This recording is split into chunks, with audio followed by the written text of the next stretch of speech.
તાપડું ક્યાં છે? હજી થોડાક પણ બાકી રહ્યા છો. ભાઈ તાપડું પકડવાનું ધ્યાન રાખો, જાંબુડા ખાવાનું પછી કરીજો. કોણ તમે? રજનીભાઈ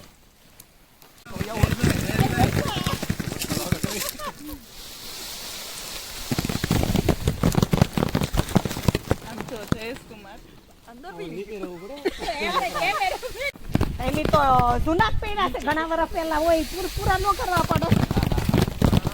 ડાક પડે ને એટલે પછી નકા ઓલી બાજુ આમ હાલો.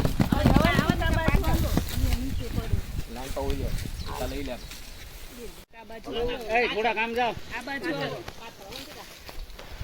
હજી